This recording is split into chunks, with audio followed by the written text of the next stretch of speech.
தேவனுடைய பரிசுத்த நாமத்திற்கு மகிமை உண்டாவதாக. இந்த காலவேளையில் உங்கள் அனைவரையும் ஆண்டவராக இயேசு கிறிஸ்துவின் இன்ப நாமத்தை உங்களை அன்போடு வாழ்த்தி வரவேற்கிறேன். விண்துளிகள் வாயிலாக இந்த நாளில் சந்திப்பதிலே மிகுந்த மகிழ்ச்சி அடைகிறேன். சங்கீதம் 106:25 வாசிக்கும் போது, கர்த்தருடைய சத்தத்திற்கு செவிக்கூடாமல் தங்கள் கூடாரங்களில் முறுமுறுத்தார்கள் என்று வாசிக்கிறோம். இந்த நாளின் செய்தியின் தலைப்பானது மாறுபாடுள்ள சந்ததி. பல சந்தர்ப்பங்களில் இஸ்ரவேல் ஜனங்கள் முறுமுறுத்ததாக பார்க்கிறோம். இவர்கள் சிவந்த சமுத்திரத்தை அற்புதமாக கடந்து பார்வோனின் சேனைகளை மடிந்து போனதை கண்ணால் கண்டு கர்த்தரை புகழ்ந்து வெற்றியின் கீதம் பாடி 3 நாட்கள் மட்டுமே முடிந்திருந்த நிலைமையில் குடிக்க தண்ணீர் கிடைக்கவில்லை.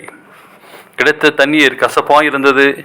உடனே ஜனங்கள் முறுமுறுத்து எண்ணத்தை கொடுப்போம் என்றனர். கர்த்தர் அற்புதமாய் நடத்தினார். கசப்பான தண்ணீர் மதுரமான தண்ணீராய் மாறிற்று. 2.5 மாதங்கள் கடந்து ஜனங்கள் இறைச்சியின் மேல் இச்சை வைத்து வெங்காயம், வெள்ளை பூண்டு, வெள்ளரிக்காய், கீரை, மச்சங்களை இணைத்து உள்ளம் வாடி போனது. மன்னாவை சாப்பிட்டு போடித்து விட்டது என்றார்கள். என்னாம் 11ஆம் அதிகாரத்திலே வாசிக்கிறோம். உடனே அனைவரும் முறுமுறுத்தார்கள். இன்னும் பல சமயங்களில் அவர்கள் முறுமுறுத்ததாக வேதாகமும் கூறுகிறது. முறுமுறுப்பு என்பது அவர்கள் வாழ்க்கையில் ஒரு பகுதியாகவே மாறிவிட்டது. முறுமுறுப்பின் காரணங்கள் என்ன? ஆசைப்பட்டது கிடைக்காதது, தன்னலம், திருப்தியின்மை. நாம் ஒதுக்கப்பட்டதாக உணரும் போது, பிறர் தங்களுக்கு அநியாயமாய் செய்துவிட்ட நினைக்கும் பொழுது பல காரியங்கள் உள்ளன. முறுமுறுத்த இஸ்ரவேலுக்கு நடந்தது என்ன? நமக்குரிய எச்சரிப்பு என்ன? அவர்களே சிலர் முறுமுறுத்து சங்காரக்காரனாலே அழிக்கப்பட்டார்கள். அதுபோல நீங்களும் முறுமுறுக்காதிருங்கள். முறுமுறுப்பு கர்த்தருக்கு செவி கொடுக்க தடையை ஏற்படுத்துகிறது.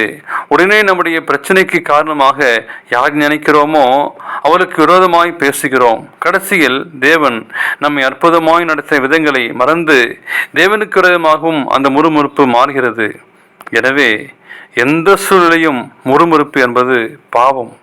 அதை கர்த்தர் வெறுக்கிறார். எனவே ஜீவவசனத்தை பிடித்து கொண்டு உலகத்திலே சுடர்களைப் போல பிரகாசிக்கிற நீங்கள் கோணலும் மாறுபாடு சந்ததியில் நடுவில் குற்றமற்றவரும் கபடமுற்றவருமாய் தேவனுடைய மாசற்ற பிறலாய் இருக்கும்படிக்கு எல்லாவற்றையும் முறுமுறுப்பு இல்லாமல் தர்க்கீர்ப்பித்திலும் செய்யுங்கள்.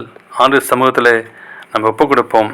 மற்ற எல்லோரும் கிறிஸ்து இயேசுவை தேடாமல் தங்களுக்குள்ளேயே தேடுகிறார்கள். ஆனால் நீங்கள் நானும் ஆண்டவரையே நாம் தேடி அவருடைய உன்னதமான கரத்தை பிடித்துக்கொள்வோம். தேவன் தாமே உங்களை ஆசீர்வதிப்பாராக. ஆமேன்.